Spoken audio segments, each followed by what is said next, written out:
Hi everyone, my name is Julie. This is Keep Calm with Books and Coffee, and today I'm going to be doing a book haul for you. And this has been accumulating over the past couple of months. I'm not sure if I did one in April, but I did not do any videos in May. So welcome back and welcome to my book haul. Most of this was acquired since Independent Bookstore Day, which I believe is April 30th? 29th, 30th. It was the last weekend in April because we were celebrating my local indies bookstore like 1 year opening and Independent Bookstore Day all in the same weekend. So there was a lot of things going on. But let's jump into the things I purchased. So I honestly don't know what a lot of these are about. Like I do, but I don't. For example, The Undertaking of Heart and Mercy by Megan Bannon is like something about an undertaking business and a rivalry between I think the sheriff and an undertaker, and I believe this is a slow burn romance, and I also believe that there are maybe zombies involved, but I haven't heard the description of this book in a while. I just know I really want to read it. Then I also have A Good Girl's Guide to Murder by Holly Jackson. This is about a girl who has, I believe, there is a unsolved murder in her town, or possibly it is solved, but she takes another look at the case as like a senior project, and she realizes there are some inconsistencies, and she decides to take a deeper look than she was, and I believe she's like trying to solve the case. Then we have Saint Death's Daughter by C.S.E. Cooney, and this is about, there's something to do with necromancy and a girl who was raised in isolation, but I don't know exactly what it's about. Like I said, I don't want to give you like too many descriptions because I don't know what these books are about truly. And this one especially just grabbed my attention because of the cover and the description when I read it in the store, but that's over a month ago now. So this is beautiful. It's such a luscious pink and I absolutely love it, and all the details on the cover are really cool. So I can't wait to read this. That same weekend, I picked up Horror Store by Grady Hendrix, and this is about a haunted furniture store. It's like a haunted IKEA-esque store, and I have been wanting to read this for a while. I picked up my copy because I'd like to listen to this on audiobook and read it physically at the same time, so I'm very excited about this. I enjoyed the one book that I read by Grady Hendrix, and I definitely want to read more. Then that was a haul. That was one weekend's purchases, and then I have another weekend's purchases, but in between I went and picked up Warrior Girl Unearthed by Angeline Boulet, and this is the author of The Firekeeper's Daughter, which was one of my favorite books of 2021, I believe.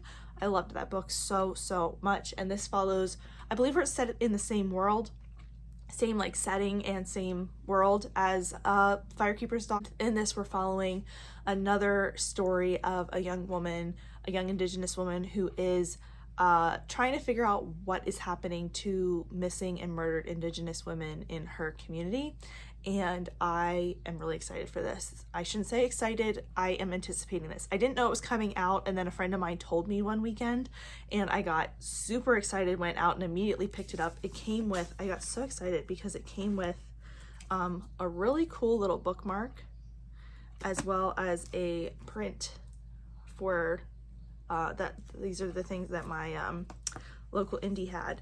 So I was super excited when I picked it up and it had all that included in the purchase. So I'm very excited. This looks so good. Then I had another weekend where I ended up at this bookstore of mine 3 different times. It wasn't intentional. The first time I went there on my own to to buy a surprise gift for my sister for her birthday, and I picked up 2 books. This is The Caribbean Heiress in Paris by Adriana Herrera, and this is a romance book. This is the romance book club pick for the bookstore for June, and I want to read this. I tend to join the book club when they do historicals, so, and I think this is historical, just based on the cover, but I'm excited to try that one. And then I also picked up Hurt, Haunt, Havoc by Frida Smoon, and I believe this is a horror novella that has trans rep in it. I saw this a lot around when the trans rights readathon was happening, and I downloaded it on KU. I don't have KU right now, but I downloaded it from KU, and then I didn't get around to it during the trans rights readathon, so I definitely want to try this out. It sounds good and I'm excited for it. then the person that I was trying to surprise with the stickers wanted to go to the bookstore. So we ended up there, and I was poking around and I found Her Country, How the Women of Country Music Busted Up the Old Boys Club by Marissa R. Moss. And I have wanted to get a copy of this for a while. I recently saw it in hardcover at the bookstore and read the prologue while I was standing there, but I just didn't want to get it in hardcover. It's easier to transport around nonfiction paperbacks, and also they're a little less expensive. So I grabbed this one and I saw it was in paperback, and I'm really excited about it. It's basically following young country women artists in the past 20 years as they have kind of written and trailblazed into different types of topics and politics than their male counterparts. And it sounds really interesting. It also talks about how women are played on the country radio as little as 10% of the time, but they are still filling up they're still filling up stadiums and winning Grammys and all of that good stuff. So I'm excited for this. It sounds really interesting. Then the last trip to the bookstore on the weekend was with some friends. When I had mentioned I had gone to the bookstore without them, they were like, let's go. So I picked up The Drowning Summer by Christina Lynn Herman. This is the author of The Devouring Gray. And in this, we're following a girl who, I forget, it has to do with a girl who can see spirits, and she knows that something that like murders in her town weren't what they seemed like years ago, and she wants to talk to the spirits again.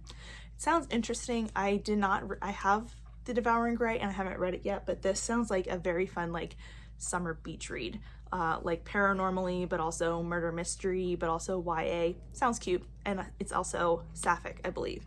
The last line of the inside cover actually like is the exact opposite of what I said, because it says, beautifully written and enticingly witchy, The Drowning Summer is an eerie story perfect for reading under a full moon. So not a beach read, but also a beach read. Yeah. But that's everything that I picked up in the last couple of months. I am really excited for these. A lot of these are ones that I have had my eye on for a while, like I said, especially The Undertaking of Heart and Mercy and A Good Girl's Guide to Murder are two that I've been watching for a while. And then I talked about Heart, Haunt, Havoc. So I'm excited, and we'll definitely be trying to get to these as soon as possible. But that is it for me today. Thank you so much for watching. If you want to see me again, go ahead and hit that subscription button down below, and I will see you next time. Bye.